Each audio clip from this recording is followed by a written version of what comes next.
कांग्रेस का मिशन 2023। कांग्रेस करेगी booth management, प्रशिक्षित कार्यकर्ताओं की फौज करेगी तैयार। कांग्रेस करेगी योजनाओं का प्रचार। यह है कांग्रेस का मिशन 2023 फतेह का प्लान। पार्टी ने अपने कार्यकाल का आधा ही वक्त पूरा किया है, लेकिन अभी से कांग्रेस ने आने वाले विधानसभा चुनाव की तैयारियां शुरू कर दी है। पार्टी 3 स्तर पर काम करेगी।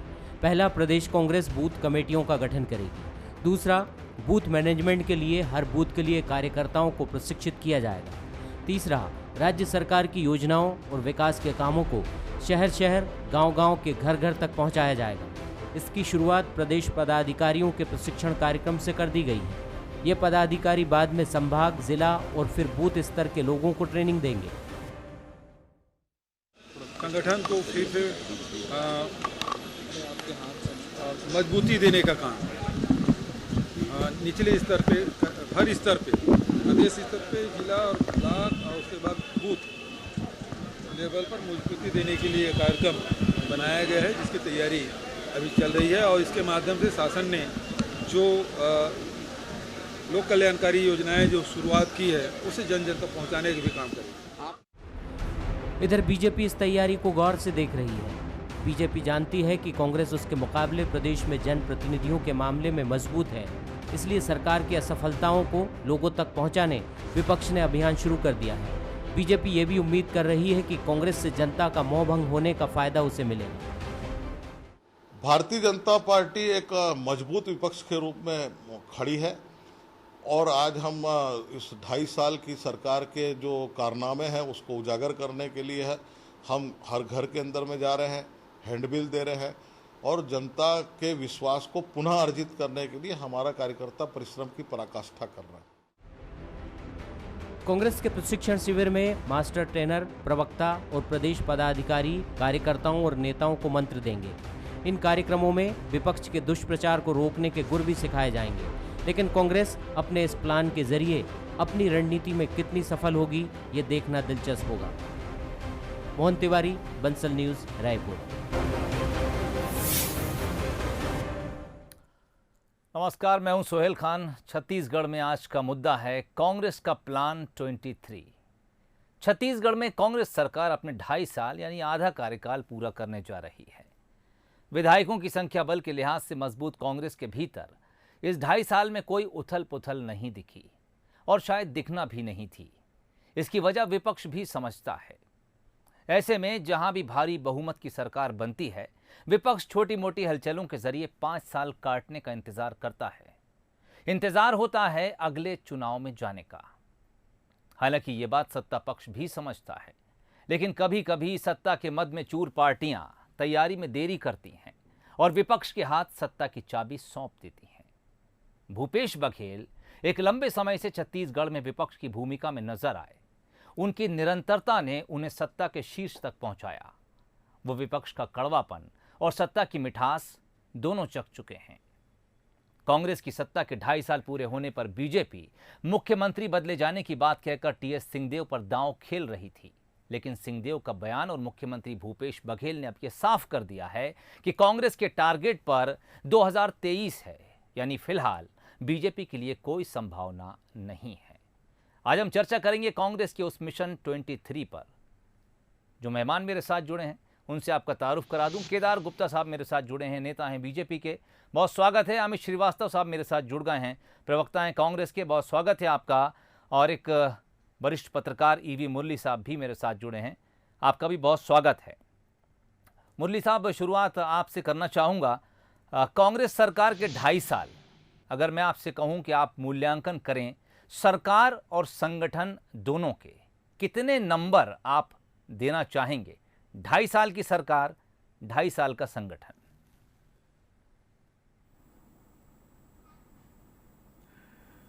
सरकार तो सोहेल साहब 2.5 साल की हो चुकी है, लेकिन 2.5 साल में लगभग 1.5 साल कोरोना काल में निकल गया है। तो इसलिए 2.5 साल का कोई मूल्यांकन करना इतना आसान नहीं है।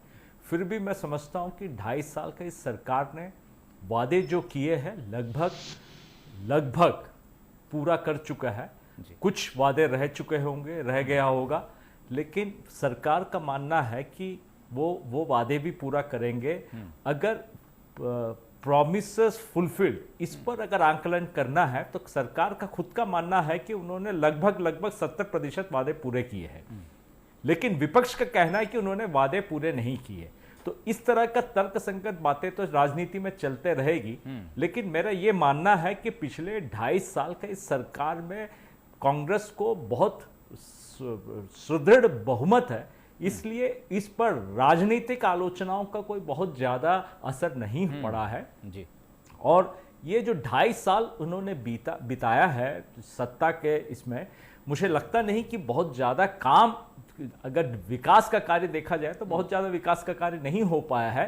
पैसे की कमी है, फिस्कल डिफिसिट बहुत ज्यादा है, कोरोना का मार है, ये सब के चलते इस तरह का दिक्कतें बहुत सामना करना पड़ा।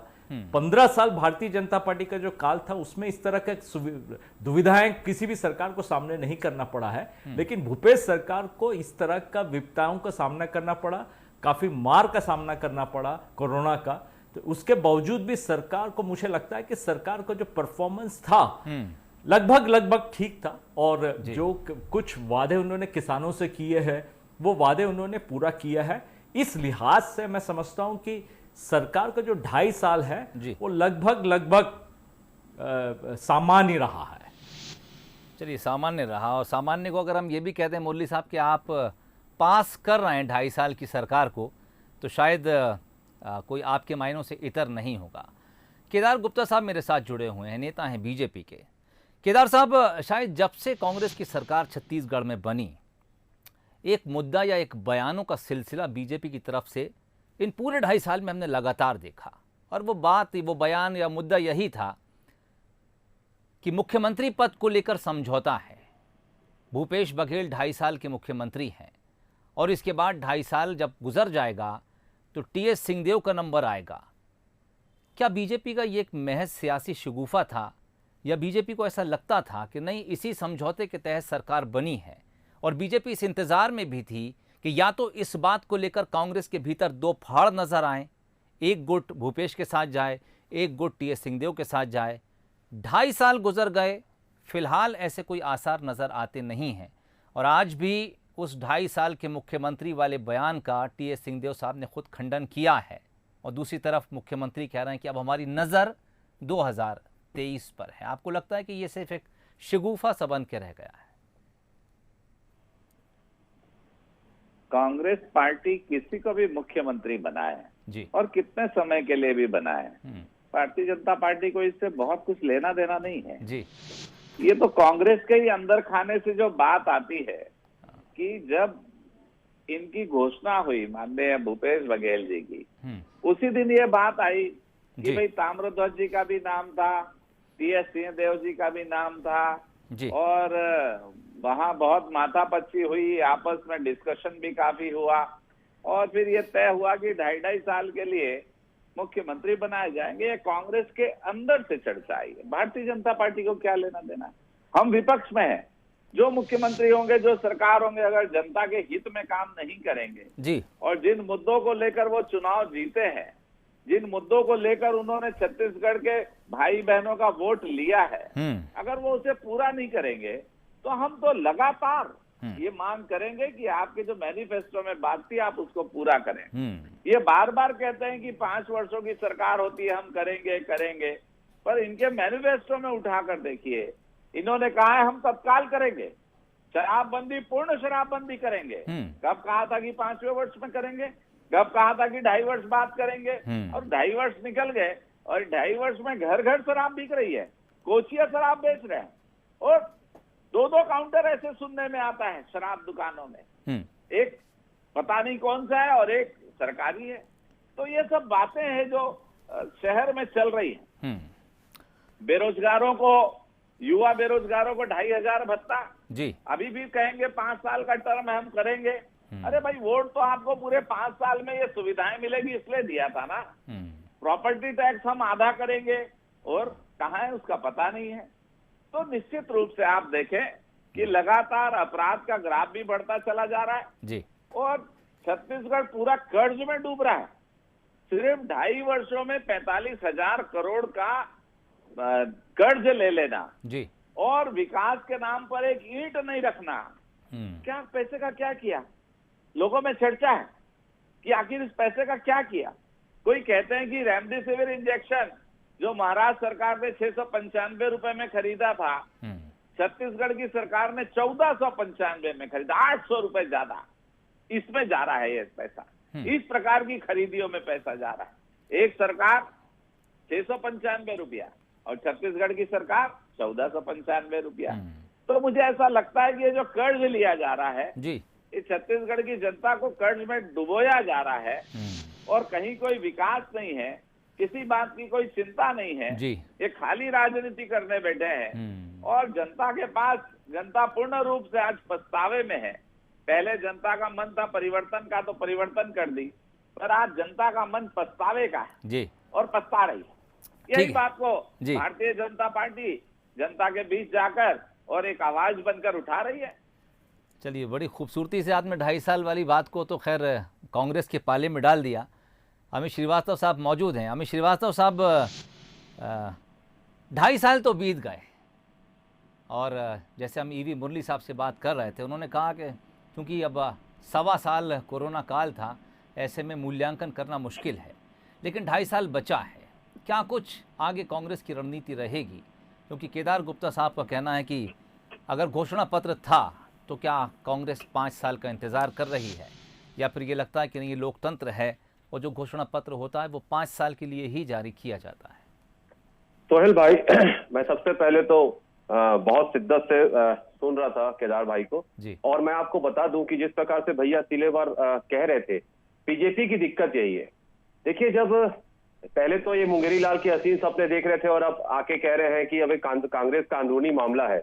देखिए, विश्वास, सेवा, जतन और आशीर्वाद का जो ये 2.5 साल है, मैं आपको बता दूं कि हमारी सरकार के कामों को जनता ने सराहा है और विकास के एक नए दौर की शुरुआत हो गई है और जिसमें प्रदेश में एक नया उत्साह आ गया और केंद्र में बैठी हुई एजेंसीज भी जब बार बार हमें वहां पर रैंकिंग देती है तो ये समझ में आता है कि हमारी रणनीति और कार्य योजना दोनों पसंद लोगों को आ रही है। जब हमारी योजना को दिल्ली में बुलाया जाता है, पूरी फाइल मंगाई जाती है और उसको स्टडी किया जाता है, मतलब कहीं ना कहीं ये समझना चाहिए बीजेपी के नेताओं को कि हमारी सरकार जनता की आवाज को सुनकर उज्जवल छत्तीसगढ़ और विकसित छत्तीसगढ़ राज्य बनाने की ओर अग्रसर है।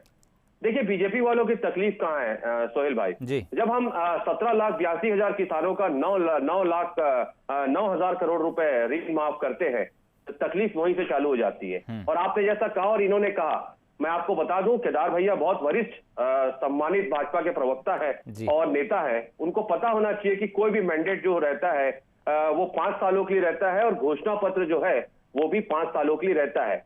तो जो मैनिफेस्टो बना है, मैं आपको बता दूं कि एक एक संकल्प, एक एक वर्ड जो उसमें है, हमने जनता से पूछ के बनाया है और जनता को लगता है कि हमारे द्वारा बनाया गया ये घोषणा पत्र है और हमने उसको नाम दिया था संकल्प पत्र।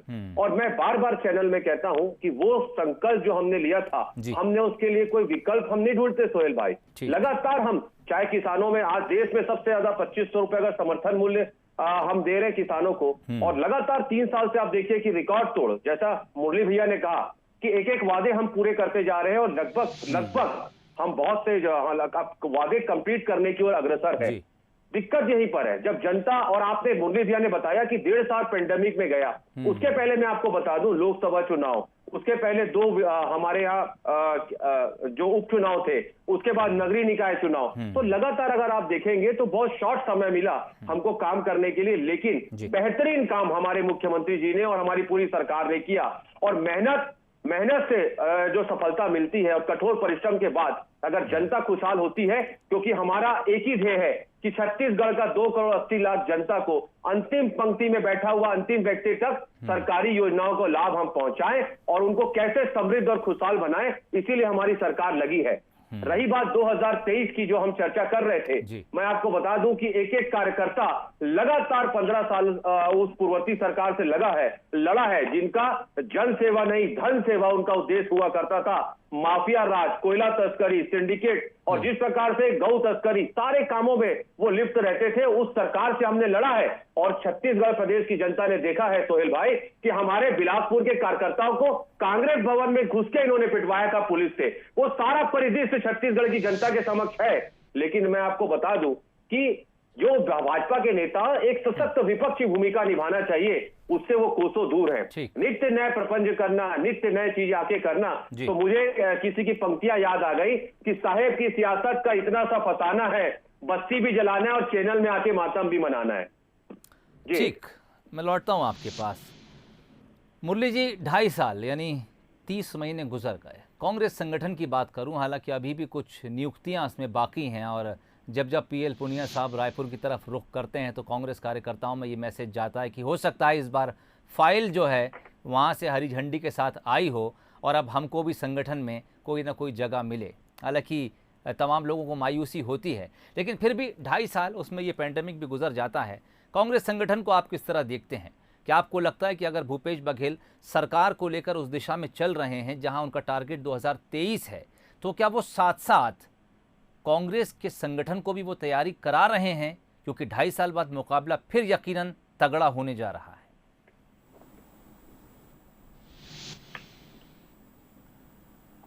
सोहेल भाई, भूपेश बघेल जी जो है उनका बहुत पुराना संगठन के साथ जो काम किया तजुर्बा है, और उन्होंने जब विपक्ष में था तो बहुत करीबी से भारतीय जनता पार्टी का भी व्यू रचना देखा है। तो मुझे लगता है कि उस लिहाज से भूपेश बघेल जी को महसूस हुआ होगा कि संगठन को मजबूत करना है।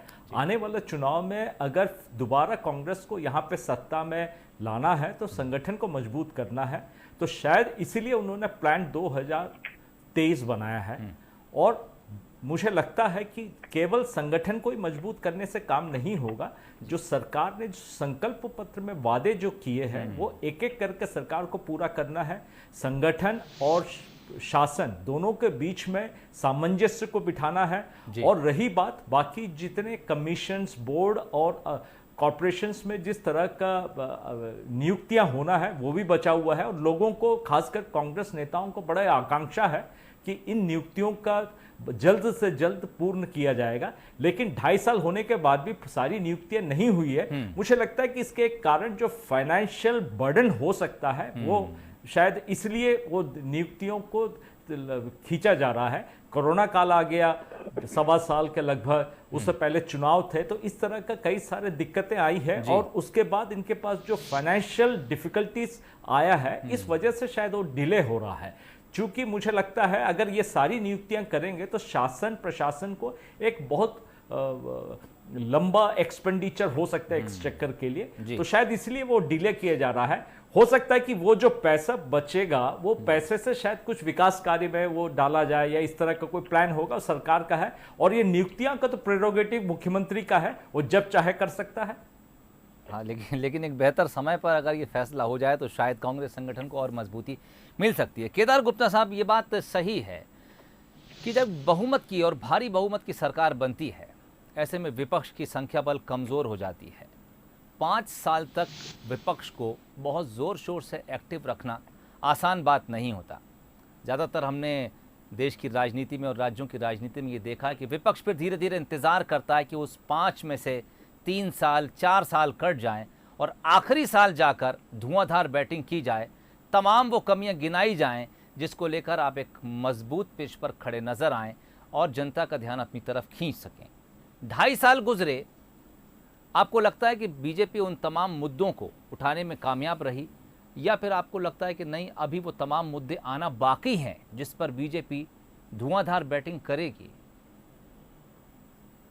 सोहेल जी, Bharatiya Janata party cadre based party है, और ये सत्ता में है नहीं है ये विषय नहीं होता।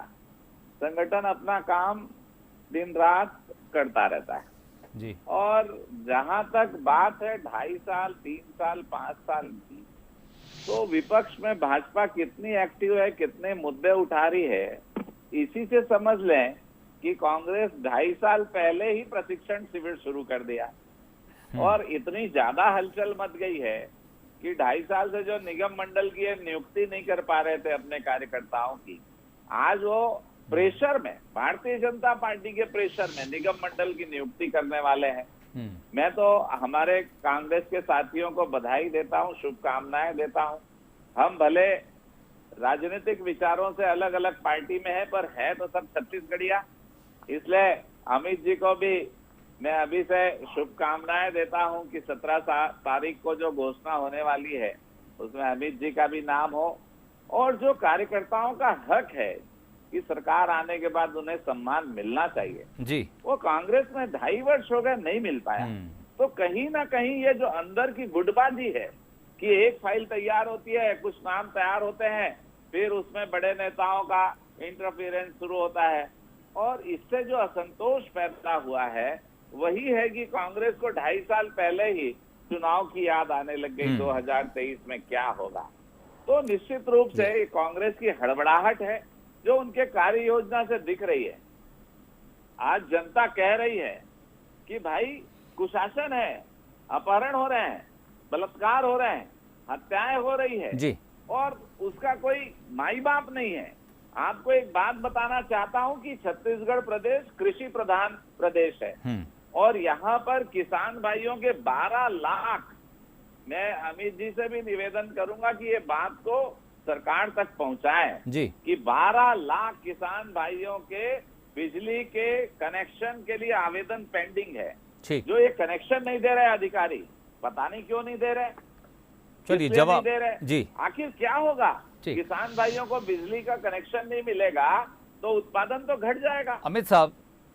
अमित साहब चैलेंज जो है कांग्रेस के लिए भी कम नहीं है। ये ठीक है कि 2.5 साल, चूंकि आप संख्या बल में बहुत ताकतवर हैं, आराम से निकल गए और अगले 2.5 साल भी आपको किसी तरह की कोई दिक्कत नहीं होगी, लेकिन इधर बीजेपी यानी विपक्ष को भी कमज़ोर आंकना तो ठीक नहीं है।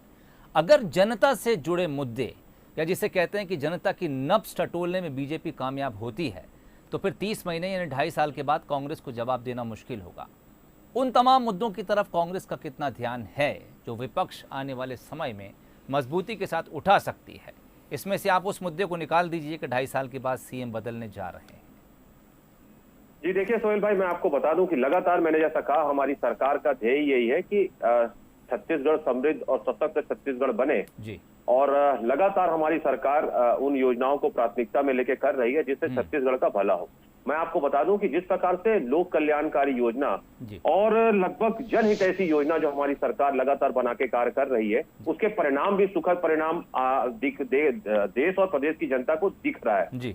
और जिस प्रकार से भैया ने कहा अभी इनमें बेचैनी है और इन्होंने अभी से 2023 का प्लान कर लिया है, तो मैं बहुत ही सम्मानित हमारे बड़े भाई को मैं बहुत विनम्रता पूर्वक कहना चाहता हूं कि हमने जिस दिन चुनाव जीता था, जनता का आशीर्वाद हमें प्रचंड बहुमत के रूप में यहाँ पर मिला था, हम सेकेंड डे से उसी दिन से हम तैयारी में लग गए थे अगले चुनाव की, और हमारा ध्येय यही था। जिस प्रकार से बहुत ही सम्मानित हमारे बड़े भाई मुरली भैया ने कहा कि संकल्प पत्र का एक एक वादे हम सिलेवार कर रहे हैं, पूरे कर रहे हैं, क्योंकि हम जो हम कहते हैं वो हम करते हैं। हम इनके जैसे नहीं कर सकते कि 2003, 8 और 13 में जो वादे किए थे एक भी वादे इन्होंने पूरे नहीं किए।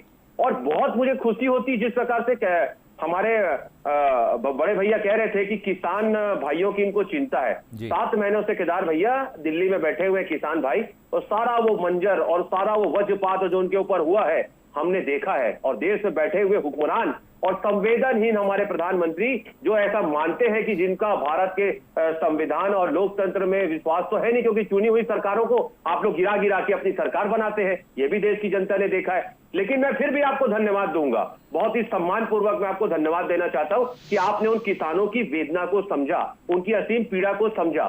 हम लगातार किसान भाइयों को फोकस में रख के कार्य कर रहे हैं सोहेल भाई, और मुझे पूर्ण विश्वास है कि आज प्रदेश का एक एक व्यक्ति हमारी सरकार से खुश है और लगातार जो हम काम कर रहे हैं उसके सुखद परिणाम भी आ रहे हैं। ठीक है, लोग खुश हैं या नहीं ये फैसला शायद 2.5 साल के बाद होगा, और सुखद परिणाम कांग्रेस के लिए शायद नहीं होगा। लगातार आप देखिए कि उपचुनाव में भी उन्होंने जिताया, सत्ता में नगरीय निकाय में भी जिताया, ये बताता है कि हमारी सरकार की योजना उनको पसंद आ रही है। बिल्कुल अमित साहब, और अगर वाकई पसंद आ रही है तो फिर एक बार कांग्रेस सत्ता में लौटेगी, लेकिन अगर बीजेपी के दावे सही हैं तो फिर विपक्ष एक बार फिर मजबूत नजर होता आएगा।